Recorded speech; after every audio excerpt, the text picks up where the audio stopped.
Good morning. How are you all? It is a great pleasure for me to introduce Sally Jo Pfeiffer, the president and CEO of ITVS. For those of you who don't know, you should know, the independent television service provides millions of dollars to documentary makers. They produce the series Independent Lens. The films they support end up on POV, American Masters, American Experience, and they've been an incredible supporter of documentary makers unlike any other organization. And just last year, the organization won an institutional Peabody Award, which was an incredibly rare honor. So it's a great honor to introduce my friend and colleague, Sally Jo Pfeiffer.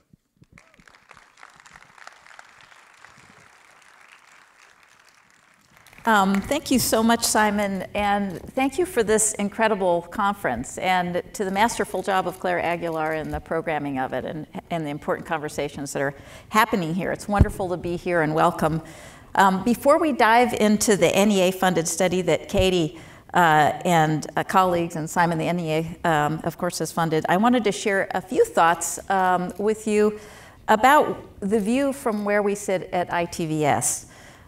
In the literal sense, of course, that view looks out on the streets of a San Francisco south of Market neighborhood, where outside our neighbors from Twitter and Uber are streaming by. And if you visited us, you know that there's a considerable homeless population who shares those same streets too. And in between those extremes, there's a gap of everyone else. In the language of our tech neighbors, it's easy to see the disruption and injection of money and an ecology of a city neighborhood altered. And inside ITVS offices, well, actually disruption is easy to see there too. It's in your proposals and it's in your conversations with us. Because in recent years, there's been a massive injection of money into media through tech. And the changing economy is transforming our neighborhood here, our ecology of social issue documentaries. It's bringing tremendous opportunities and problems too, and we have to look at both. Docs are everywhere. They're in theaters, they're in festivals, they're on broadcast, they're on cable, they're streaming. And new investors have come into the field, and new commercial players who are willing to make consumers pay for our work in a way that feels new.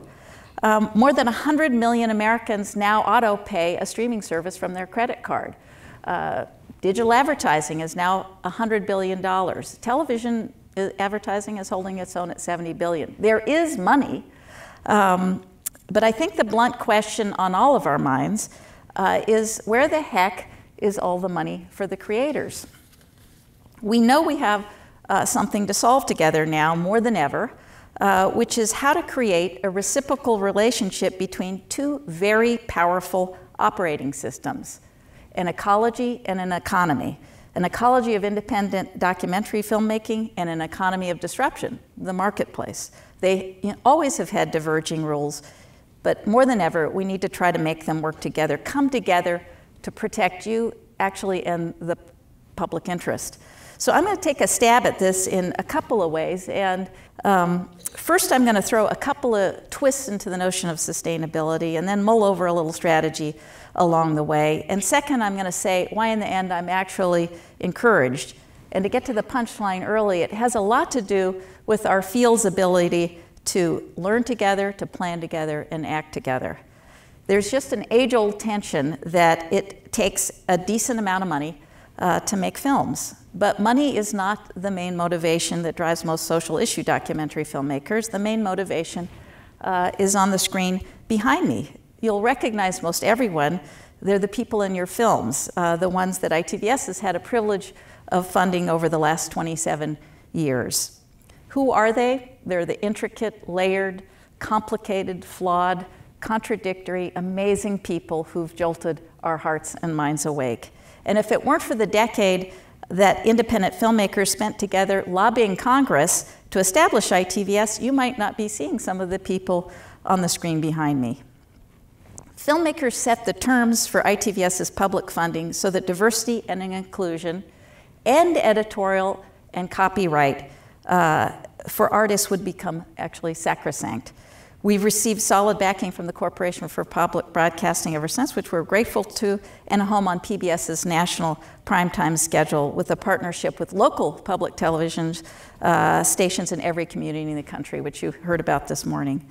And when filmmakers fought for ITVS, they talked about sustaining artists in public television, but the case that they made was about diversity and inclusion and sustaining and empowering and serving the people in their films. It was a case about democracy and getting everyone to the table to have equal voice, because equal voice begets agency. Can you make a living doing that? That's one of the great questions about sustainability. We've even chosen a word that suggests an awareness of our interconnection.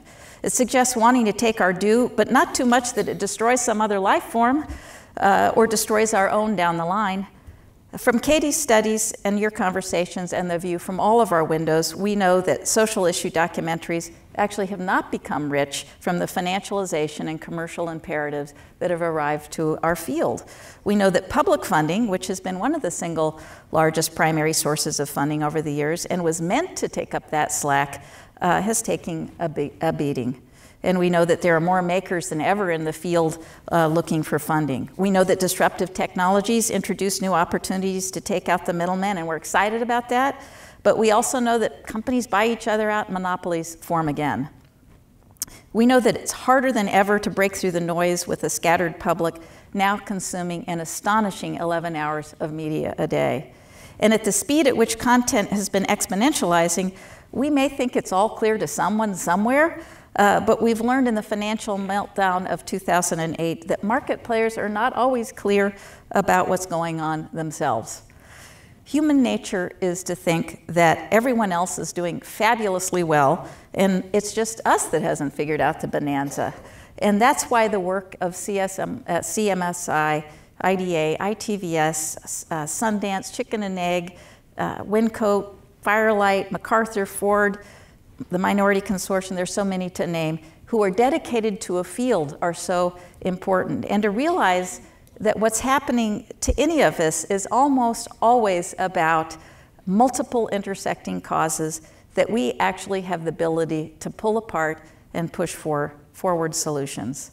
So over the next year, I hope that ITVS will be able to add some insights, but let me start with a few preliminary observations, nothing earth-shattering, but worth probably putting on the table for our conversations here.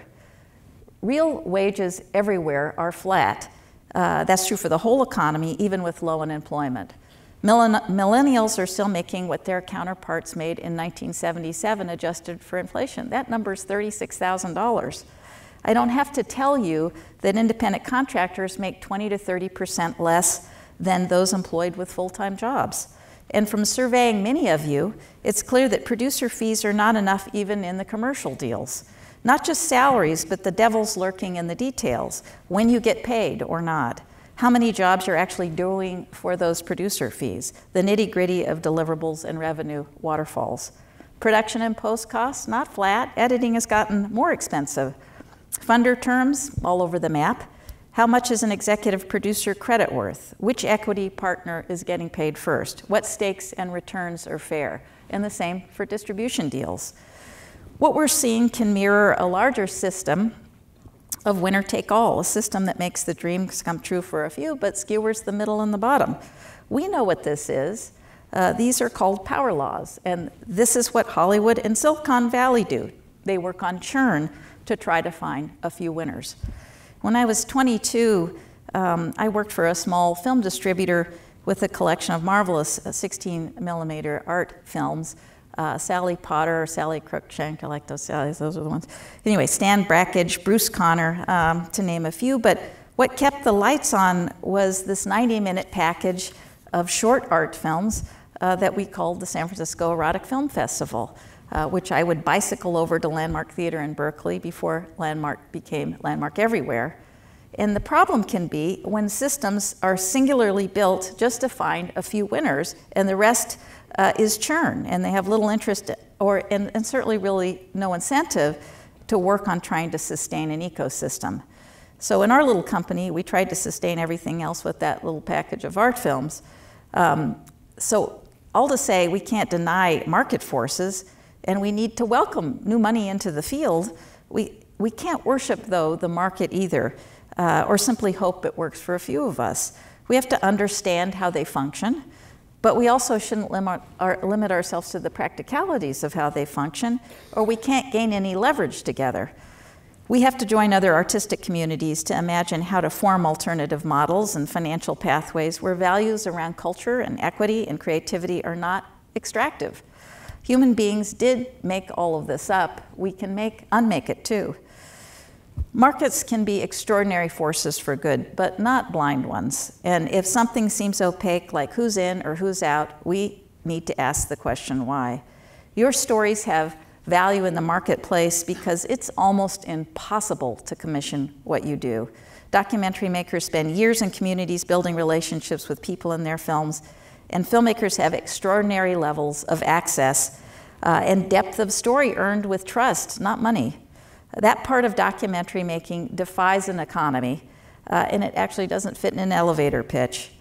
Consumers now understand that facts can be mercenary, they can be manipulated and presented a la carte or in pairs, forcing a balance of false equivalencies. Independent social issue documentary filmmakers focus on context and texture, which by its nature helps hold fact in place. The market doesn't care about any of this, but you do, they do. So let's get back to the part about doing something. We need to share information, and the study that we're going to look at today by Caty is the latest contribution, and there should be others too. And you need to know how many viewer subscription services are getting you. You need the chance to compare the terms of talent and sales agents and understand the true range of TV rights and how much and who and why of equity investors. Much of this, of course, is shared in private conversations. Some is available with consultants. Lord knows you're getting pitched. And there are different organizations working with this information. We need to bring these efforts together. Information is the first step, not just for filmmakers, but for the 60 million American workers in a gig economy who are demanding that the rules for a new workforce adapt to the times we're in. In the times that are coming with AI, artificial intelligence that even I noticed recently Henry Kissinger seems to be worrying about, a coming revolution that will fundamentally change the nature of all of our work. The fact is, right now, we have information asymmetry that leaves artists vulnerable to poor deal making and workers in every industry vulnerable without leverage. We need to put value in the trust that you earn with people in your films that can't be formalized. The relationship and craft that you spend years building, the editorial control that's essential, the unique blend of artist and journalist and change maker that each one of you has settled in your own way. And for heaven's sakes, we need to recognize the value of public and philanthropic funding that protects that editorial control and helps subsidize and stabilize the market, protects the parts of the ecosystem that the market doesn't care about, creates the gateway to get you started, shapes standards and practices that benefit filmmakers in that market, sees and supports the field and advocates for artists. The bottom line is, it's vital to get that balance between public and nonprofit and market partners healthy in this disruptive economy. That work will be compromised if we can't. That's why we've got to do it. Each one of us and all of us together have a role to play in what happens next. For ITVS, it's joining our partners so that you have the cards in your hands at the negotiating table. For the Academy, it might be holding the line on inflating executive producer credits. It might mean banding together to create industry standards for producer salaries or distributor reporting. ITVS and others in the public and philanthropic sphere need to help you benefit from the media boom. And we actually need your help to make sure that the boom doesn't damage our ecosystem and what we stand for in the process. Public and philanthropic funds need to be there for you whether the tide is in or out. So why do I feel hopeful? For the same reason that all of you are here, because all of us have come together to celebrate this endeavor of art and verisimilitude where the ordinary meets the sublime. And I'm really talking about everyone in the boat. The field has attracted philanthropy who saw storytellers addressing the problems they were trying to alleviate. The field created institutions like ITVS, which has now disseminated close to $300 million into the hands of artists. This field has attracted world-class festivals and distributors and sales agents and investors, people who care about your work and about you. I feel hopeful because we all hold the secret that empathy is not sentimental. It's tough, it can pry human beings open, and it can make them change, ourselves most of all. I feel hopeful because we're not cynics by nature. We know, as every good storyteller knows, that there's more than one note to every tale. We don't venerate or demonize anyone in the boat or swimming in the seas beside us. I feel hopeful because we're agile and we'll jump on new technologies where we'll find some new freedoms and get some new rules of engagement going that will shine a light on the ones that we've got. And I feel hopeful because I think it actually may be as simple as asking our partners to be more fair. Stories matter. Yeah, they can be flattened. They can be simplified, politicized, propagandized, consumerized, but not the story of independent filmmakers who have the stamina of world-class athletes to keep drawing contours and complexity, hold the line on ethics and integrity, push that door open for diversity, equity, inclusivity, reciprocity. I feel hopeful because we are a force to be reckoned with when we stand together. I also feel hopeful that Simon is coming up next with Caty's study. And she did high school theater.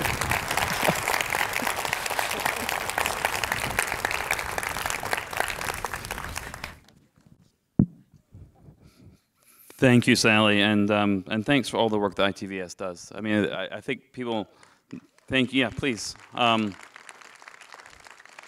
know, as Sally alluded to and stated, you know, the ITVS, yes, gives out millions of dollars in funding, but behind the scenes in public media, they're really the strongest advocate for independent voices, and you and your team really need to be applauded for your work. So thank you so much.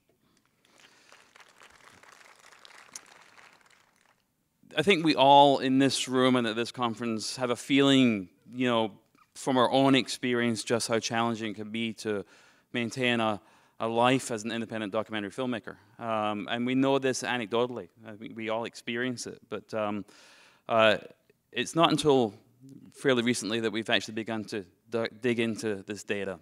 And a few years ago, Caty, Borum, Chatoo, and IDA, the Center for Media and Social Impact, and IDA started scheming about how we could partner to really examine in some analytical way what it meant to be living the life of an independent documentary filmmaker, and to really build a set of data that we could look at.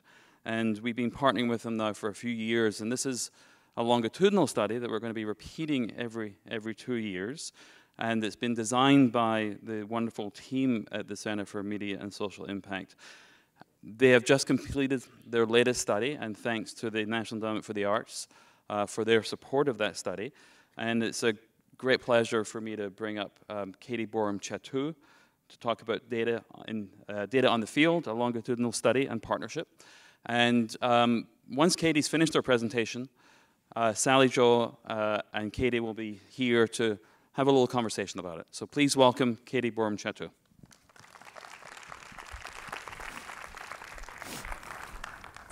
Thank you, Simon. Okay, so I have a clicker. Well, the first thing that I want to say that was not planned was that Sally's speech was so beautiful and inspiring, and I hope you all enjoyed the images. So Sally's speech was like a beautiful manifesto. Mine is not. Mine is like a college class. So welcome to that. So the first real thing that I want to say is thank you to Simon and his team for putting on this conference. I think this is one of the greatest gestures of generosity and commitment and passion and real love for this field. So thank you on behalf of all of us that care about this work. It is a real honor to be here. So my name is Caty, Borum, Chatoo, as Simon mentioned. So for those of you who don't know, I'm going to tell you a little bit. I'm going to take a small liberty and tell you a little bit about the center that I run. So the Center for Media and Social Impact, many of you probably know because of our work in fair use, which came actually from my colleague Pat Aufderheide, not me. So the Center for Media and Social Impact was formed as the Center for Social Media in 2001. We rebranded it a couple of years ago. And what's important to us is we focus on showcasing and spotlighting and actually creating the kinds of stories and media that leads to positive social impact. We really believe in that work. Media and storytelling, of course, can be used for evil, but we also believe it can be used to transform the world and repair the world. So that's the kind of work that we do. So what we're focusing on at the center is how we in the culture understand and negotiate issues and ideas and people, and it's really about democracy. So although we study scripted entertainment as well as nonfiction, we focus a great deal on independent documentary storytelling, as probably many of you already know, because we believe so strongly in the kinds of stories and voices that come out of community that may not have access to not just necessarily the commercial media system, but we might not see particular kinds of voices and lenses. So we believe in that work. So I wanted to start actually, so this is kind of a crass commercial, but many of you all already know this. I'm writing a book about documentary and social change, so a lot of you have already been interviewed by me, but I wanted to share a few quotes that I already have from some of my interviews. I think it's a good way to get this started. So just to talk about what documentaries mean to this community and to the leaders who really define it. So from Cara Meritus, who runs Just Found at Ford Foundation, of course. She says, documentaries are the ways we alert ourselves to the dangers that surround us. There's a rise in documentaries because the issues are so profound. Inequality is so profound, and so there's an increase of people who want to tell those stories. Sally Fifer says, documentaries are really the canaries in the coal mine. They bubble up from communities. They tell us what we need to know before we need to know them. And Marcia Smith from Firelight Media has a very succinct way that she talks about documentaries. I don't know if Marcia's in here. I haven't seen her.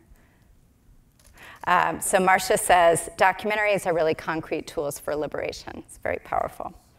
So this work and mission of ours at CMSI compels us to ask and answer questions that bolster the vibrancy and the practice of this work. And so our research is really focused on asking and answering the kinds of questions that we think can actually strengthen this kind of work and help you all do your jobs. And I should say here also that I come to this work as a producer. So I understand both the creative decision-making, the difficulty of making a living. I don't nearly do as a producer what you all in this room do, but it's just a way to say that I feel solidarity with you as creative people. So what we study at the center, we have looked at and contributed fair use and copyright research and materials.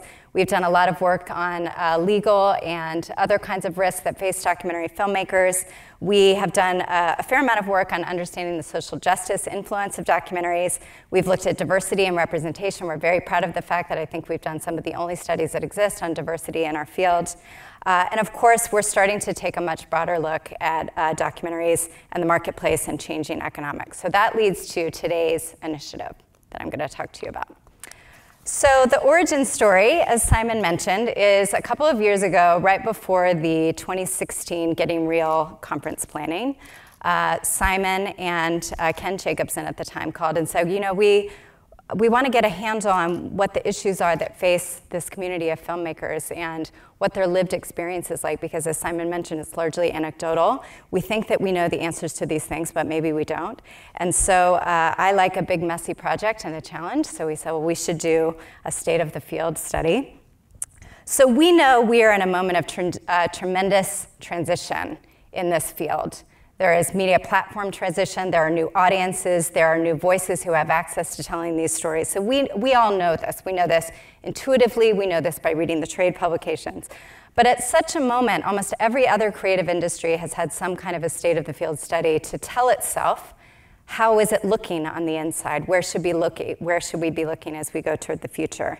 So that is what we hope this study will do over time. So we launched this in 2016 as what I like to affectionately call an enterprise study, which means it was not funded. And we just thought it was important to do it. So we looked at, so those of you who were at Getting Real in 2016 probably saw me do a version of this. We've changed quite a bit of the study. It's much longer. And so now we are funded by the National Endowment for the Arts to hopefully continue to do this. We have 2 waves of research that are already funded, and so hopefully we'll continue on in the future. So what is this exactly? What is this state of the field study? Well, it's your voices. So it's a survey of documentary filmmakers, largely from the independent community. I'll talk to you about how we recruited respondents, although many of you all are in the room. And I'll say that those of you who sat through the 40 survey questions in the study already know what it is. Thank you for taking those survey questions. So this is a survey of documentary filmmakers, and the second part of what we're doing is a series of in-depth interviews with documentary producers who have their handle and understand much more about documentary economics and budgets. So our in-depth interview project will come out at the beginning of next year, but I have a lot of quotes that I want to share with you all today just to contextualize some of these findings. So in this study, we focus on 4 themes, and this comes from the field. So we focus on documentary motivations, opportunities, and challenges. A big piece of the study is also focused on career sustainability and economics and funding, as you know. Diversity and representation, we're very concerned about who is telling the stories and who has access to tell them, and also distribution and platforms. So one thing that I want to tell you all is because of our collaboration with the IDA, we thought it was really important to do specialized recruitment to many organizations that comprise the independent documentary film community in order to achieve the most diverse representative sample that we could. And so just a quick shout out, we had a number of groups that were allies with us that reached out to their own constituents, so thank you so much for that. I think that you all will see in the composition of our sample, it's quite diverse and amazing, so we're really excited about that. So we had outreach, of course, for respondents from IDA, from our own organization, also the Bay Area Video Coalition, Center for Asian American Media, the D-Word, the Documentary Producers Alliance, Firelight Media, ITVS, Latino Public Broadcasting, Black Public Media, New Day Films, Pacific Islanders in Communication, the Sundance Institute Documentary Program, Vision Maker Movies, and Women Make Movies. And I wanted to make a big point of listing all of those organizations because that comprises the independent field. So we shaped these questions based on deep listening with the documentary community, based on film festival conversations, conversations in public forums and in private, behind closed doors. So today I'm going to share the highlights from this study. And it will seem quite long, but I will tell you that the whole report is quite long. So if you want to read the full 45 pages, it is housed on our website and also on the IDA website, and I'll tell you where at the end. So let's begin. So let me tell you first about the respondents. So this survey is based on about 550 respondents who responded. Again, methodological details in the report if you want more information about that. But what you all should know in this room is that this is a part 1 and a part 2 project. So part 1 is a series of questions that we asked all kinds of documentary professionals, including editors, cinematographers, people who are festival programmers, impact producers. And then part 2 is really a series of questions that we asked exclusively of documentary directors and producers who have their hands on the creative and financial decision-making part of the project, because that's the best way that we can get into documentary economics. So very briefly, let me tell you a little bit about these respondents. And now I'm going to show you a whole series of slides and graphs, and I might move through them relatively quickly at first, but I want to land on a few and talk through them. So first, you can see that our respondent pool is largely in the very desirable marketing demographic group of 35 to 49. Most documentary filmmakers in this independent documentary film community go to a 4-year institution. Very few, as you can see, have an MFA from film school. I think we might find that is a bit of a departure with our scripted colleagues. In terms of gender identification, this sample is comprised largely of women, so you'll hear a little bit more about that.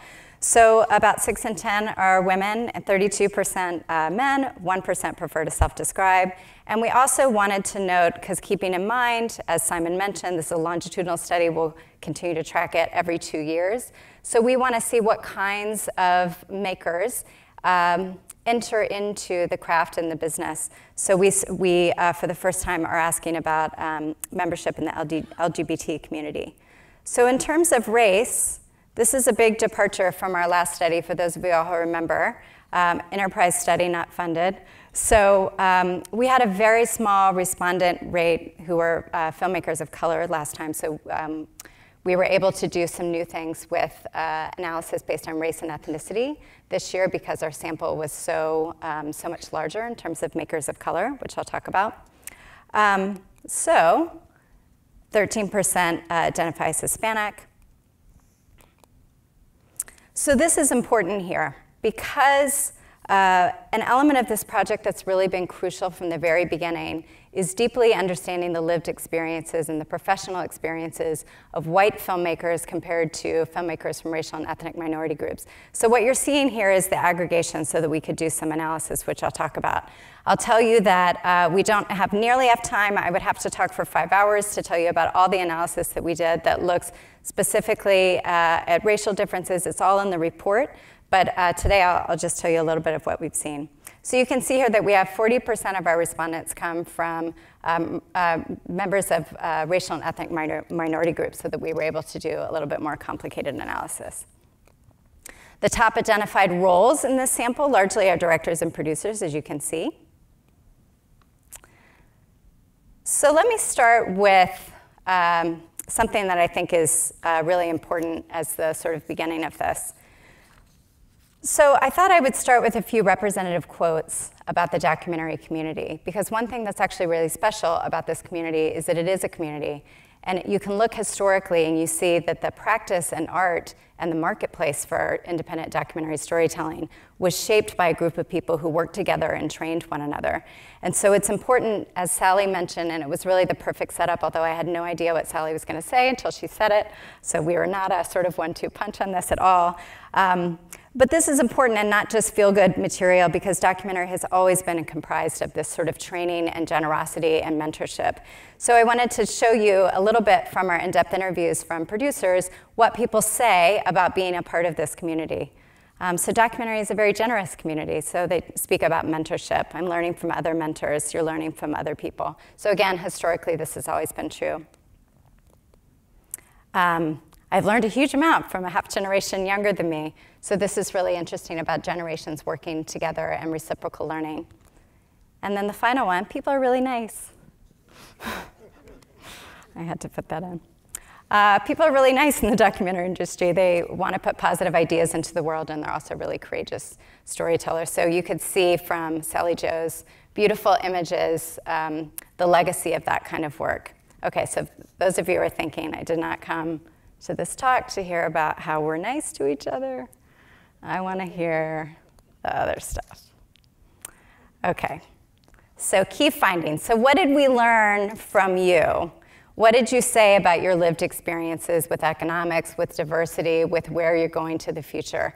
So this is just a sampling of highlights that we thought would be important to talk about with this group.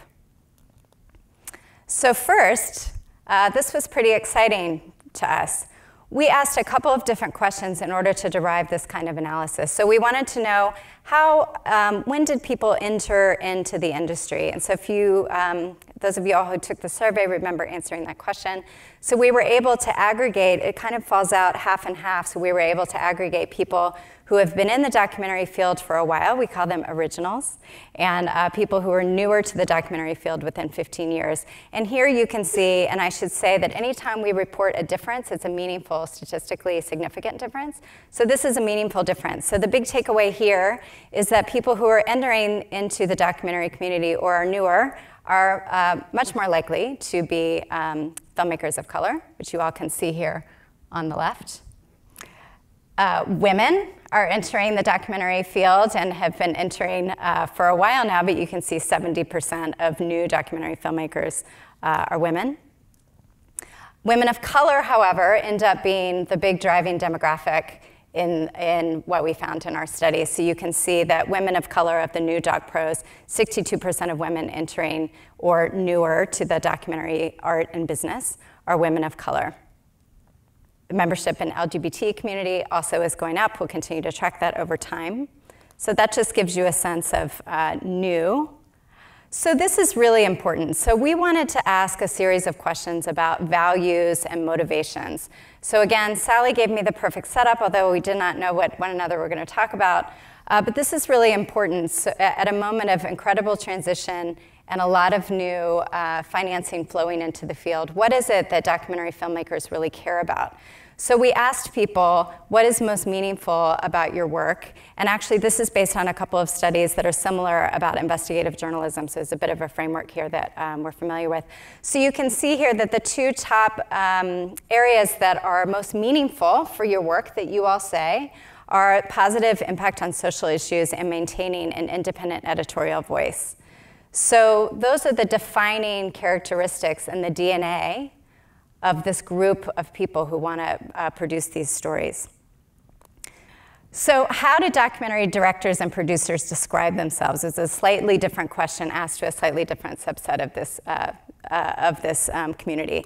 So you can see here that 58%, almost 6 in 10 of you, describe yourselves first as social issue advocate filmmakers. That's really important, and Sally and I will get to this piece at the end when we talk about the values that want to be maintained as a field goes through yet another pretty serious transition in terms of the marketplace and financing and revenue and so forth.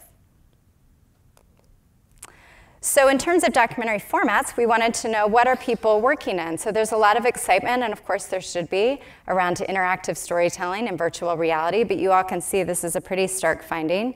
95% of you are still making traditional linear documentary. So this will be an exciting thing that we'll track over the next 10 years, and we'll see how that might change or not, but you can see here that this is 95% of you all. In terms of documentary length, this was another important question because there is still an open set of questions, as you all know much better than I do, those of you all who are working, making a living at telling these stories, you know that we're not sure where the economics and the financing lands when we talk about different formats and different lengths. So it's important for us to be able to track the lengths of the stories that you all are making and continuing to make in the future. So here you can see about 60% of you all are still making feature-length documentaries. Probably a lot of different reasons for that that we'll uncover in our in-depth interviews, but that is the state of the field, if you will. Top documentary distribution mechanisms. 57, so let me explain how we ask this question. So we know, of course, that documentary distribution is quite a layered process. There's almost no film that comes out and only lives in theaters or only lives on broadcast or festivals. So we allowed you all to answer this question in all the ways that your documentary was distributed. And so this represents the top 5 of those, quite a comprehensive list. I just haven't shown it here because it's pretty difficult to do on a big screen. But for film festivals, as you can see, is the top of the top 5. Grassroots and community screenings, number 2. Educational distribution, both DVDs and streaming, is still number 3. We're going to talk about that, Sally and I together at the end of this. DVD sales, not including educational, and public television. So these are the top 5 ways that you all are distributing your projects. So hold on to that because these things come together a little bit. So moving into income and revenue and funding. So we asked a lot of questions about revenue and funding and income and how much money you spend on your own films. So the full report goes into quite a lot of detail, so this is just a bit of a highlight for you all. So we asked all documentary professionals, how much of your annual income comes from documentary work? And you can see here the big finding is that for an aggregate of about 40%, that's the 2 on the left combined, not much to none. And we didn't want to ask that in terms of real dollar amounts because we know that people have different relationships to what it means to have annual income. But 27% of you all, as you can see, say not much, about less than 25%. And so about 36% of you are on the upper end of that scale where you're able to make a living. So it's a little bit split, but it's still quite a wide dispersion. So in terms of main sources of documentary funding, so let me tell you how we asked this question, because this one is a little bit tricky to understand. So we had a comprehensive list of funding sources for documentaries. Again, this was shaped very much by the field. So there were probably about 12 different responses, and we asked people for each source of funding, was this source of funding not at all a source of funding, a partial source of funding, or your main source of funding? So this graph represents the answers to the main source of funding, because we wanted to see, as you all can probably understand from an intuitive perspective, if we're only talking about contributing sources of funding, it's kind of everything, right? That's the nature of documentary work. It's a big potpourri of funding sources. So here, speaking about grants and philanthropy, which again, Sally teed up quite nicely, 30% of you say that philanthropic grants are your main source of funding. 22% say that personal financing, that's the number 2 source of documentary funding. And again, you can see that public broadcasting remains incredibly important. So there are some paradoxes that we'll pull together at the end.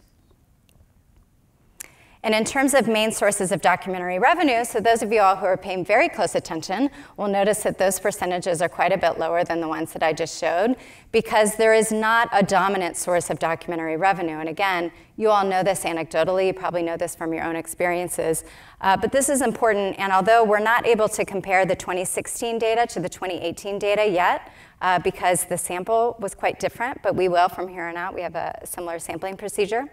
So subscription streaming video on demand shows up as the top source of documentary revenue.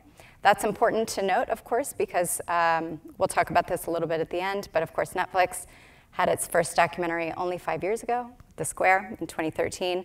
Educational distribution in terms of DVD and streaming is the number 2 main source of documentary revenue, and then again, that is tied with public television. So public television matters quite a bit. We also asked about risks facing documentary filmmakers. So many of you all may be familiar with a project that we created a couple of years ago in 2015 called Dangerous Documentaries. So Dangerous Documentaries, what we wanted to do with that project was to chronicle what kinds of legal and privacy and physical threats face documentary storytellers as they do their work, because we know that as documentary storytelling continues in some ways to fill gaps that are often left by the changing economics of investigative journalism, we really wanted to know much more deeply what kinds of threats people are dealing with. So we're continuing to track this because this will change over time. So we had a whole series of responses to this. So this is the aggregation, but you can see that legal threats remain the top threat faced by documentary filmmakers, although I should say, which we write in the report, that most documentary filmmakers don't report threats at all. And here I just want to make a distinction that a legal threat is quite different from a legal action. A legal threat is a scary letter, which many of us have received. A legal action is quite different. PR threats, physical threats, and data threats. And the reason we ask questions like this is so that we can pinpoint where there are places for intervention, where the field might need to come together and create additional resources to actually deal with these issues. Okay, so now let's get into the economics. For those of you who are thinking that was it for the economics, it's not it. So as mentioned, we asked quite a few questions about income and how you make money. And a series of these questions actually were shaped in collaboration with the Documentary Producers Alliance. We thank them very much for helping us shape those questions to accurately reflect your experiences in the field. So we asked documentary directors and producers whether or not your last film made any revenue, whether it made enough revenue to cover unpaid production costs, or whether it made enough revenue to cover unpaid production costs and make a profit. So you can see here, it's a pretty big finding, that 42% of you said that your film didn't make any revenue at all. So this one is a little bit tricky to see, so I'll explain this. So we wanted to look at the difference in experiences between documentary directors and documentary producers, who are often paid quite differently on films, as you all well know. So here, this is a little bit of a life cycle of a documentary film's economics. So starting from the film, the formal film production budget, moving across to production company fees, the outreach and impact budget, sales revenue, speaking engagements. So these percentages look very small, and I understand that, but I want to tell you all that these differences are significant between directors and producers. So what that means is that directors and producers are equally likely, according to what you all told us, equally likely to be paid from the formal film production budget, But when it gets to the other parts of the project, when the film is out in the marketplace and out in the world, even if a producer is continuing to work on the project, this is where the producer's income drops off. So the reason that we're doing a study that actually looks specifically at the experiences of documentary producers is precisely because of this black hole about what we do and don't know. And we also know that documentary producers, it's often very confusing for people who don't work in our field, right? So often there are producer credits that are given for financing and other issues, and it's very hard in some cases to figure out what a producer does and doesn't do. So this was important for us to follow up on. So you can see that by the time you get to issues like sales revenue when the film is out in the world, speaking engagements, the producers are actually not getting paid, or not getting paid very much. So we also wanted to know how much of your own personal money are you putting into making your documentary film? I don't know if I have experienced anecdotally any documentary filmmaker who hasn't put some money into their own film. I know that's the case for me. So here you can see that about 25% of you are putting in all the way up to $20,000 or $19,999. Only 28% of you are putting in $500 or less. So the big takeaway, aside from the numbers, is to take note of the idea that when you look back on the documentary film funding finding, and you take into account this finding, you can see that personal financing of your films continues to be a major source of your ability to actually make these films. And of course, that comes with all kinds of questions that we should ask and answer about who then has access to tell what kinds of stories. So we asked about filmmakers' salary received in terms of your most recent documentaries. So we wanted to know, on your most recent documentary, did you receive any salary at all? Did you receive some salary less than 50%? You received most of it or received all of it. So you can see that 36% of you did not receive any salary on your most recent documentary. So we also wanted to know the amount of income for documentary producers and directors for their most recent film. So here we were asking about real dollars, as you can see. So we wanted to know the range, the income range that you all are reporting from your most recent films. So 56% of you all made less than $25,000 on your most recent film. So that is important to continue to track. We also wanted to know how much of you, how much time you spent working on your most recent documentary film without pay. And we think that there's actually a deeper economic study here, and you all can see that any one study cannot unearth all of the different issues and questions that we should contend with as a community. But this kind of study allows us to see where there might be room for intervention and for deeper study. So we're actually thinking about an economic study in the future that takes into account this issue of how much time you're working without pay and putting into real economic dollars what that ends up being. But of course, we have to get an economist to work with us because I am not one of those. So you can see that 42% of you all, the largest share, the largest proportion, spent 1 to 5 years working without pay on your most recent film. So I'll highlight a few of the quotes that we received from in-depth interviews with documentary producers, talking about their film's economics and talking about their issues. And again, we think that this kind of work can't be done with quantitative research alone.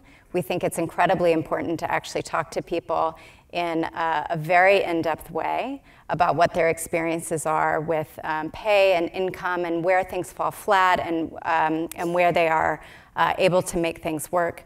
So here's just a few quotes, and maybe this stirs up a little controversy that maybe Sally and I can get into a little bit. So documentary producers talk a lot about day rates and what's happening. So you all can see, I won't read the whole thing for you, but when you're working an hour here and there, you can't make what would be often a $500 a day day rate. And that's quite different, of course, from being a working cinematographer or editor with a day rate. So this is the one that might be a little controversy. So I'm looking to Sally because she's good with that kind of thing. So you have to look at it straight in the face. There's a monopoly going on with the streaming networks. If you're not in the commission's food chain, good luck.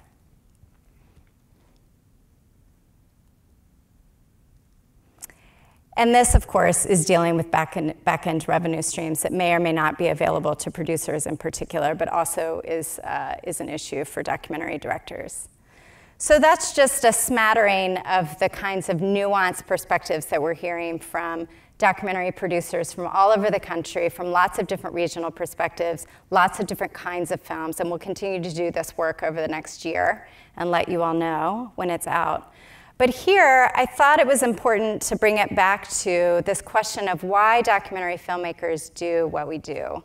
And this goes back to what Sally set us up so beautifully with, the idea that despite all of this, when you look at questions of motivation and values and what you all believe in and why you do this work, it is about making a difference in social issues. It is about maintaining editorial independence. It is about the ability to tell stories of people and voices and problems that perhaps will not be seen elsewhere on the media, in the media system. So just to leave you all with a few quotes before I bring Sally back up. So I love the diversity of the stories I get to work with, the fact that we're hitting head on with key issues of the day. That's part of what being independent is about. This person is motivated by being a voice for the underrepresented, making a difference, and making something entertaining at the same time. And of course, the human emotional connection with the person whose story might have larger implications on society as a whole. So those are largely uniformly the kinds of things that we hear from documentary producers who really talk about their craft, how they learn what they do, how they build best practices together, and how they look toward the future of the field. I found nothing more rewarding than the process of telling a very engaging human story, opening up hearts and minds of viewers in a new way. That's the impact I want to make. That's why I do this. So I hope you all will download the report. It's available on both the CMSI website and the documentary.org website. And again, these are just highlights. It's 45 pages and a lot of footnotes if you enjoy that kind of thing. But again, we'll repeat this every 2 years and start to be able to track what happens or doesn't happen with our field. And we'll continue to do the in-depth interviews to actually hear the experiences as they continue to develop. So thank you all. To bring Sally up. Yeah, so I'm bringing up Sally. Okay, oops. Glasses, always important. And I think we're just gonna talk about some big picture things, and maybe you all will have some questions. Great. Great. Okay, I'm not taking my notes with me.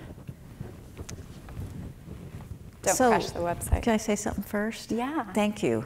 Thank you, and thank you for the enterprise studies, because as maybe some of you know, Caty has done some enterprise studies that have really been make or break for ITVS in continuing to do the good work and keeping the financials pipeline coming for all of you.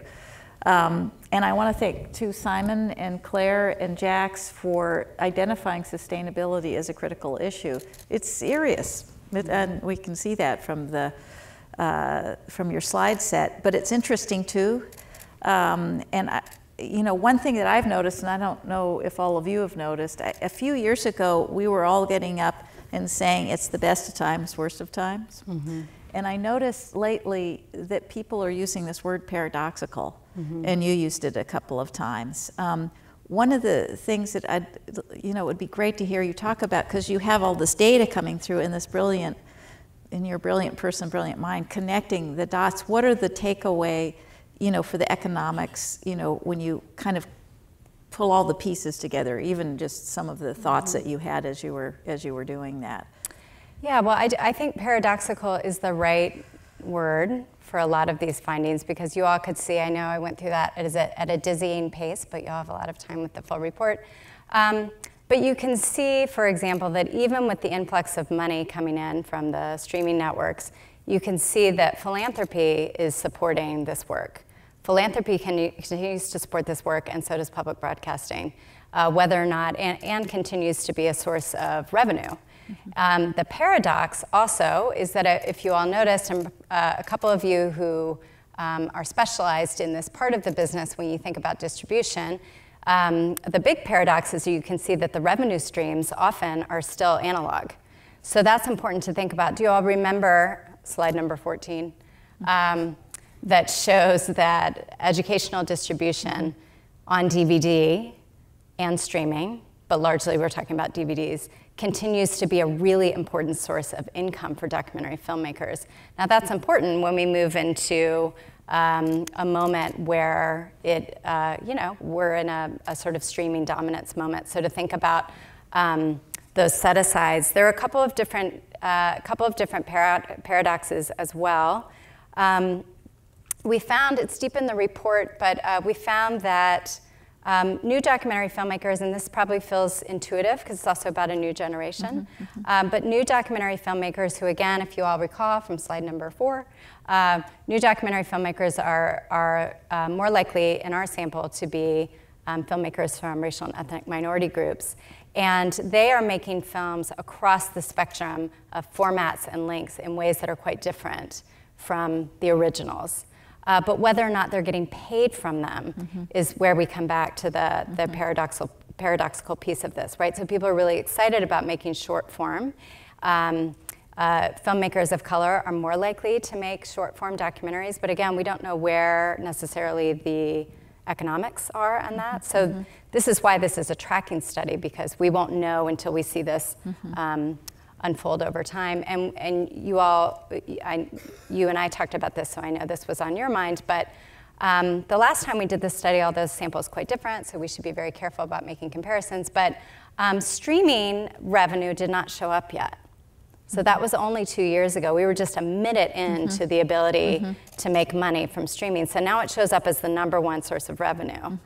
So that's an obvious thing that I think that we all would know intuitively, but again, we just don't know where the economics are unfolding when we think about short form and when we think about how projects are being funded. And I guess the final paradox, a little bit redundant with the point that I've already made, but the dominant importance of public broadcasting and philanthropic money just cannot be underestimated. So whether or not a documentary goes on to have a life on a commercial network, a streaming network, it's likely still being funded out of philanthropy and out of public broadcasting. So I think in terms of paying attention to how the field continues to develop during this moment of great transition in the digital era, I think those are elements that the field should be paying attention to. Yeah, I think one of the reasons why this study is so important is there's a lot of myths, and the best thing about this conference is just getting them surfaced and documented, actually, because in philanthropy and on the Hill and other places we're seeing this just unbelievable cacophony of media. Why do we need this kind of media? Why do we need funding for it? Hey, the commercial, they're getting big money. We don't need public and philanthropic funds. But we know what this is something different. And what we have to do is to be able to differentiate at this moment and document, so major donors and philanthropic and impact donors, or maybe investors, might come over to the philanthropic side, understanding that we have an ecology of artists who are so committed to the public interest that we want to keep that coming in, actually, really increase. Well, is that one of the reasons why? Oh, I was going to. Oh, can I add? Are you going to ask me a question? Okay. Yeah, I was. Okay, go ahead. Okay. Awesome. You asked in the survey why people did this. Yes. And I love that question. I knew you. Yeah. So I think, in terms of having it be part of a document that we can share with our major donors, the why is is everything. Yes, it is. Yes. Well, one thing I want to say before I address that, yes, I think I was imagining people reading this report and getting into all that economic data and thinking like, why are there these questions about like, what do you love about making documentary? It feels a little bit soft, but it's not soft at all. And I think it's really important that we document that and we say, we or you all as a community say out loud, what do you value about this work? Because just going back to something that Sally said and something that we talked about, I see Gordon right here. We were just on a panel right before here. So with apologies to the 17 people that already heard me say this morning, one of the things that's really important to think about historically with independent documentary social issue storytelling is that it's always been actually quite an interesting symbiosis between philanthropy and public and commercial. We actually need both to be robust. And the marketplace alone, and you said this much more eloquently than I would, the marketplace alone, the commercial marketplace, has never fully supported the kinds of stories that we hear people say, I want to make an impact on social issues, editorial, independent voice. There are a lot of examples that we can point to, from the 1930s leading up to the 1980s and 90s that show that if it weren't for the leadership shown from the independent film community who advocated to create a marketplace in the first place for public broadcasting, which led to ITVS, if it were not for that, there would be no commercial marketplace for documentaries. So that's something we may not think about, and it's incredibly powerful to know that independent documentary about social issues has always behaved differently from an ecosystem and development sort of point of view. And so there's a great quote that I feel like I might be getting slightly wrong, so I actually have to go back to my notes, but I was interviewing the great Sheila Nevins of HBO for this book I'm writing, and she ran HBO Documentary Films, as most of you all know, for 30 years. I mean, just an incredible tenure. And she said that when she arrived, and HBO is this huge leader and dazzling and entertainment value, and she said, I wanted those films to look and feel like salesmen. So that comes from verite and independent filmmaking. So that's just in one quote, that's just a really nice example of the ways in which the marketplace, the commercial marketplace, and philanthropy and public broadcasting has always needed to work together. And so I would hate for the takeaway, I guess, from this talk to be that there is, that streaming networks are going to be a big problem. It's just that defining what kinds of stories, going back to your question about why did we ask the question about values and motivations, I think that for this community of people, if you all are saying that despite the financial hardships and the economics of doing this work, that you continue to do it because you believe so strongly in the ability to tell stories about people who are either marginalized or not heard from or not seen, that's your primary motivation, that is a value to hold on to as the field goes through this tremendous media platform transition. Because if it's not said in the inside, how the marketplace cannot hold on to those values, right? So it could, we could end up with, documentary genres that aren't social issues. So that's why we ask that question. And one other thing that I'll just add to this, it's a little hard to imagine this in a way, but before investigative journalism sort of talked about the principles that mattered to its field, right? It was just this kind of, it's this journalism that we do, and it does this extra thing. But until that was codified with language and values and motivations, it was hard to sort of coalesce around that idea. And that's why we asked those questions, and we borrowed them from investigative journalism, actually, to be able to say, we want to know what this community of people says about why they do what they do and why they're motivated by it, because it certainly is not the economics. I think that's, it's just critical to kind of to understand those motivations, because that's how we need to link up with others on the commercial and the public and philanthropic side. That's where we connect, and that's where then we start to solve solutions. And I was talking just really quickly to Chiwe last night about just the dangers in general of binary thinking. Because that, everything's good or bad. Public is, perfect and good, and commercial's bad, or commercial's, perfect and good, and public, they're, bad, or, and that, it kind of tends to be what just the human brain does in this, especially in this time of extremes where we're sort of being fed, one or the other, when actually where the story is in between. And really just getting underneath that the deals that people are making and sort of the balanced portfolio and their their kind of pie charts over some years and how they make that work together.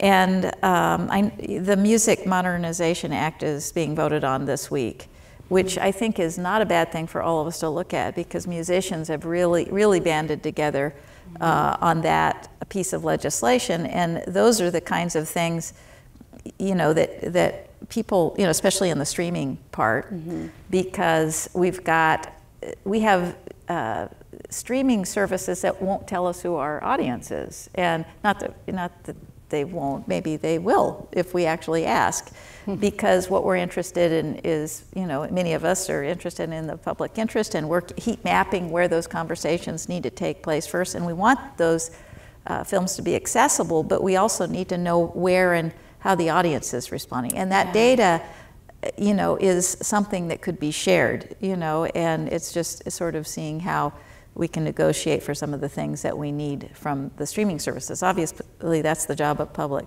media, but as you pointed out, it's never been something that hasn't been a balance, and it gets out of whack, and I would say it's out of whack right now. Yeah, and we know it's important to bring up the audience here, and you see the audience not represented in this study at all, but we know very little about the audience in general, we're about to work on a study together to actually understand audiences in grassroots screening across the country, but we know very little about how they experience these kinds of projects. Yeah, then we're in such an interesting time where there's so much media, and that 11 hours a day number is just astonishing. And what are people taking in, and what is the media that people are engaging with? Well, actually, I think it's this media, because we do, we've done studies about the engagement, of all of your films, and people want to spend time, and they want to understand and try to get the context for a world that is, kind of, if you could speak a little bit about that world that we're in. I lobbed it over to her on that.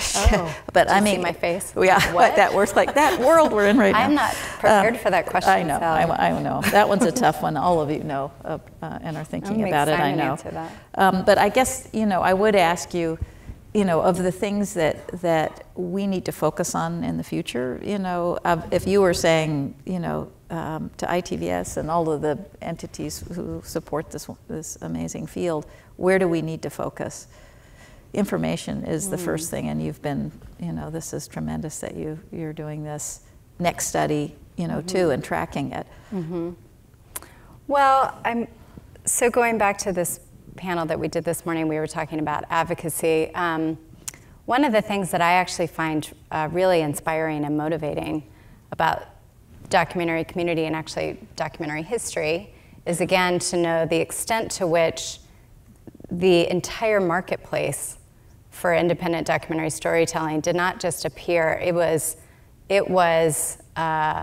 groups of people who jammed their foot into the system in every kind of way that you could jam your foot in. First with, starting with portable cameras in the 60s and being able to tell stories from within movements, and finding a way to develop a grassroots distribution mechanism for those projects when there was no marketplace for them on public or commercial broadcasting. So that's a very long-winded way of getting into the idea that we're at such a similar moment of transition in terms of where the ecology and the ability to access these kinds of documentaries will be. New audiences are coming into documentaries. I think this idea of advocacy, and I mean it with a lowercase a, not sort of, well, I guess on another note, we can talk about other kinds of advocacy, but I think it's incredibly important for the field to think about this kind of data and think about where there are points of intervention, because it's never our idea, it's never our intention at the center that I direct to put out data and then just for people to know it. We actually want people to make use of that information. It's the whole reason we do that. So, so to the extent that organizations can pick up on that data and find where the actionable opportunities are for different forms of funding, revenue streams, we think it's important for the other organizations to sort of lean into that. Yeah, I think what you were saying in a sense in the data, and it's the big question on the table, who has access to money, and who has access to, asking that question will open the door. I mean, it starts to open the door. Who, and these kind of opaque processes in a way, talking about them, and I think demythologizing that somehow everybody's making $1 zillion. It's not that there aren't some people making some money. There are, although your numbers are pretty tough. Mm-hmm. And so I think that demythologizing of that will help more folks who may be lending money, maybe understand that we need to be, having more philanthropy. I just said that horribly. Philanthropic sources. I mean, it's needed, and we understand the state that the journalism is in, and I think everybody recognizes that. So I think I can't say enough how important I think this study is, because this will help ITVS. It'll help all of the organizations move forward and describe, what the situation really is. Yeah, and it's just, as I mentioned at the top, I mean, it's just one way into a whole sort of morass of questions that we should ask and answer. And there's an economic study that should be done. Again, I mentioned we sort of fantasize about it. We haven't had time to do it yet. The study with documentary producers we think is incredibly important, because again, we've heard there's a lot of misunderstanding about what that role does or doesn't do, which we think actually circulates directly into some of these financial questions about who gets paid on a film project and at what point in the film process. So we're doing that kind of study. And so here I would just say, we're really open. As mentioned at the top of this talk, we like to ask and answer questions that come from real questions that you all have in the field. So I think we'd be very open to your suggestions about other kinds of research that you think would be meaningful and important.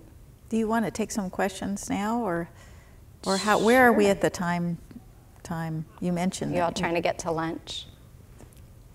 I see Debbie Zimmerman. It's like miraculous. I can see you. Yeah. Can I ask you a question? Yes. Great. Thanks so much. We have a mic. I was just so curious that 60% of the respondents were women, and I was wondering how that was reflected in terms of, was it because more women responded because we like to fill out forms? Or is it because more women, thank you. Or is it because more women are producers, which I think actually is an accurate statistic. That's not really a statistic. So that's one question. The other question is completely different. It has to do with the mechanism by which you are calculating the amount of income that came from streaming. Because I think that streaming is really great for very few people, but they're getting a lot of money from it. So I'm wondering if that's skewing the percentages, and how was the percentage calculated? Is it a dollar amount, or is it, Thank you, Debbie. Well, so if you all permit a little nerdiness, so I'll talk about sampling for 1 second. So industry studies, studies that examine representatives of a given industry are pretty tricky to do in general, but they're really tricky for documentary. So there is a study, for example, of news editors, And the way that you can derive the sample from news editors, for example, is there's an association of news editors, and there are news editors who exist at various publications and news outlets. And so you can have a known universe of those people and sample from that. So documentary, as you all know, is a big, messy field. So we have a lot of people. So I make my money as a professor, right? But I also produce documentaries, so I'd be very tricky to find as a respondent.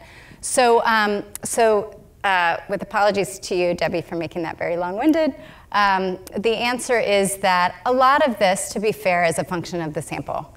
Because, and so I will say that what we were quite diligent about, and Simon and I had a lot of long conversations about this, how can we feel that we are getting the representative voices from this field, knowing there is no possible known full universe, like a census, that does not exist for documentary. It would just, I mean, I'm sure we could create it, but it would be very, very, very expensive.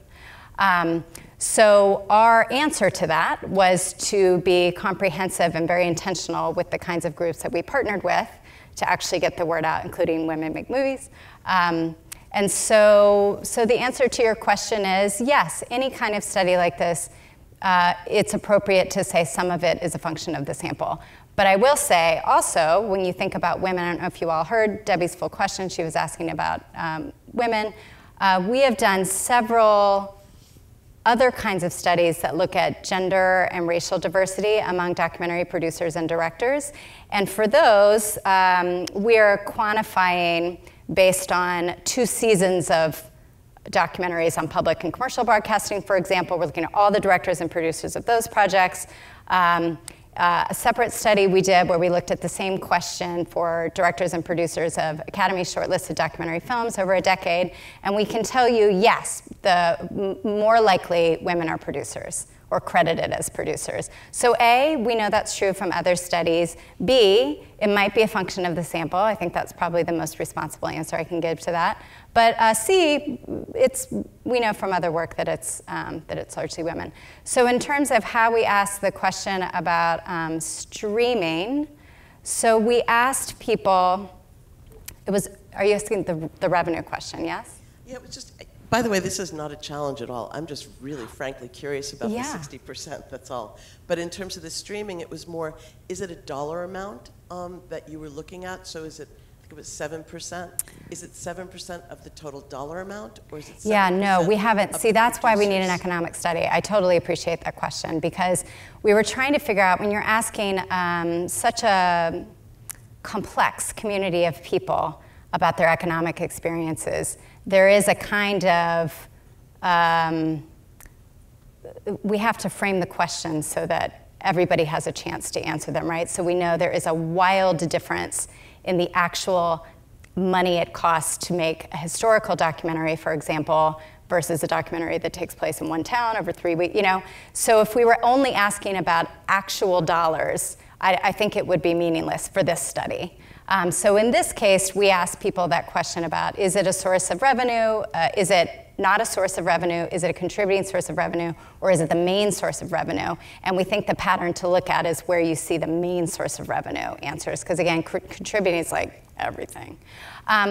So I appreciate that economics question, and I think we need, I think an economic study is really important, and I think it needs to be, it deeply needs to take into account the genre of the storytelling, because otherwise, again, it's meaningless. You can't compare a historical documentary with $2 million of, you know, for a licensing budget compared to, you know, a small other film. But there's lots in there for you. Oh, I know.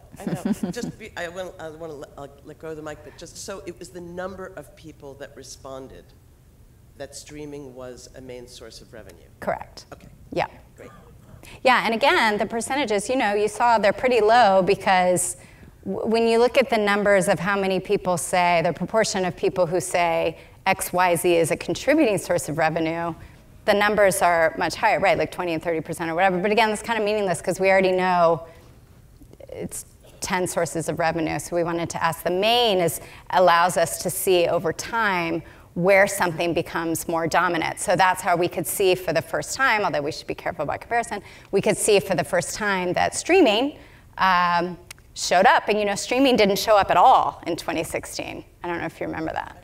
Yeah. Yeah. I can't see anything, so. Yeah, this is kind of related to Debbie's question. So two-part question. So first, as far as revenue from streaming, and this may be something that you need an economic study to be able to determine, but do you have any sort of breakdown as far as whether it's self-distribution for streaming or if it's acquired films? That's a great question. No, we didn't do that kind of breakdown. No, that's a great question, though. Okay. I think, oh, go ahead. Are you hopeful that these streaming services will eventually share information about revenue and audience? Is there an indication that, I mean, it seems like it's in their best interest to share that information because it also helps us to make better films, so. Mm-hmm. Well, I would say that's probably way outside of my level of expertise to even speculate on, because I'm not in conversations with them. So I think you all are the real experts on the information streaming networks share with you or don't share with you. But I don't know, Sally, do you have something? Well, I think it's vital for all the reasons that you made the film, so that you can take it to the audiences that you want, so that it's a feedback loop, everything. And I think what we know in our partners, our commercial partners, and this is again, they're trying to make money, and so it isn't benefiting them really to share data. This is where, that's why we talk about this extractive model. I mean, we're creating for them, and they're also taking data, and it's a conversation that the Congress is having. It's a conversation people talking about our democracy is having. We've got media, going 11 hours a day, but we all know that what makes or breaks our relationships in a community anywhere is the quality of communication that we have with one another.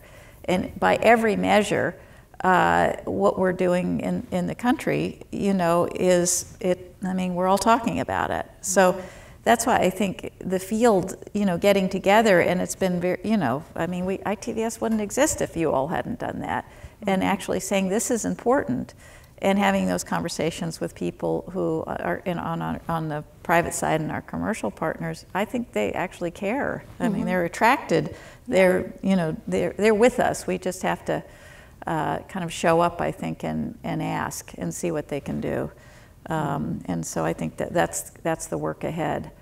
But I saw another hand. I don't know out there. If not, I have a question for you, Caty. Oh. Yeah. Hi. First of all, thank you both. At other points, and yesterday we heard in different conversations and maybe slightly different contexts that there now more than ever also were some new avenues for funding and distribution compared to looking back. But that does contrast with some of the kind of testimonial feedback that we saw on the slides in terms of being left out of that commission food chain, I believe the phrase was. That just made me think, as you went through these interviews, were there patterns of maybe some missed opportunities that some of the filmmakers may have not realized I didn't take advantage of? Did the conversations go into that depth where it kind of illuminated maybe a lack of understanding of some of the newer options that there are to piece these things together? Well, thank you for that. I know Matt. He went to our school. So I don't, well, let me answer it a couple of different ways. So just to reorient you all, so there's a separate part of the study that is a series of in-depth interviews with producers. That's what Matt is referencing. We are not done with that, so that's one thing. But I'll say just as to start the answer to that question, documentary producers are pretty on top of it. They know where to get they know where the revenue, they're very sophisticated from our experience. in our interviews, like very sophisticated on running a budget that has a chance of making money. It's just the, so I'm not sure it's a case of missed opportunities, at least for the documentary producers that we're talking to. And I guess we should say here that, actually this is a good point you're making, Matt, because now I'm thinking, you know, we're not talking to newer producers, we're talking to people who have made at least 2 feature films and have been charged of a budget, and the films have gone somewhere and had some kind of a broadcast or a theatrical distribution. So we're talking about seasoned producers in order to understand how they are navigating the tricky economics. And we find, again, that producers are pretty savvy and sophisticated. It's just hard. Well, and things change from year to year. You have, one player come in one year and they're out, a couple of years later. In the last 3 years. No, it's tricky. I mean, so I think that's where circulating the information amongst each other, which was like a very cool slide about the mentorship and the NICE and the shared information, because I think that's happening a lot. I do too. But the work that you're doing, and Simon, is actually, I think putting some of the data out about what I'm calling that gap in between, because hopefully you get to have the breakthrough, where you hit all the marks, but there's a lot that can be done in between, and negotiating those deals, and and seeing how we can, as a field, support our partners to understand what this is to keep it going. Yeah. And we worked, Simon and I, with iTunes and PBS to get them to change their $1.99 price tag for independent film to $9.99. And it was a conversation about, this isn't a TV show, this is actually a film. And they did. I mean, it's possible to do this. It's just, I think maybe we're not asking yet. I think we need to ask in some new ways. And with this kind of data, it's pretty clear to everyone that philanthropy, I think, in public dollars and the huge amount of money, of time and years spent of unpaid dollars by artists are subsidizing these, our commercial partners. Right. And we need to have that frank conversation that, hey, we need your help. And this, there's a few tweaks here that would actually make a big difference. Yeah. Well, and one other thing to just add to that, I guess this isn't fully an economic argument, but just something I feel is important to say, is that, given we have these values and motivations questions, which again, we've talked about quite a bit, social impact, independent editorial voice, all of that. But so you all saw, and I know Debbie probably paid attention to this finding about the number 2 source of revenue is educational distribution. So that's really important, right? And that also has to do with physical preservation of films, and as we move into a digital, maybe all streaming, we need to think about that, because the whole country is not set up that way. So I think more than an economic point here, I'm making a public interest point, which is we can't assume that everyone has access to fill in the blank Netflix, XYZ. They just don't. And so this is important from a public interest perspective, to have the ability to have some kind of set aside for the physical manifestation DVDs. And it's important as an economic model. And again, going back into sort of nerdy documentary and social change history, is that grassroots distribution has always been an incredibly important part of it. An entire system was created out of that. So that's where you get to the legacy of educational distribution, the idea that you experience a story in a community center or a church or a synagogue or a classroom. That's part of the magic that we care about. So that when you put all that together with why you're motivated to do what you do, and you look at the revenue stream from educational distribution, all of that comes together to tell you how this space is unique and special, and what are those values that want to be protected and held on to as this field sort of navigates the new change. So it's just that's beautifully said, and I think that's where at PBS, and in terms of the partnership with educators and NGOs and all that, it's a fantastic thing when we can do that together Yeah. well, and they do that well. I was going to ask you along the way what surprised you most from the study, and it feels like maybe that piece of the revenue did. Yeah. Yeah. Analog. Analog was surprising. Yeah, surprising, and also kind of, again, as somebody who obviously unabashedly loves, you know, writing about and thinking about this field and the way it was created, that's very different from other forms of commercial news and broadcasting. I'm motivated by all of it, so, you know, not necessarily a fully objective seer. But yeah, I'm surprised by it a little bit, but also I think it's something a little bit worth celebrating, that educational distribution is meaningful, that DVDs are meaningful in places where you cannot access these kinds of stories. Yeah. And again, that's why you all are saying you're making these stories to represent underrepresented voices. And so again, to me, it's how all those pieces fit together that say something really special and unique, aside from the economics, which I know are dire and they always have been.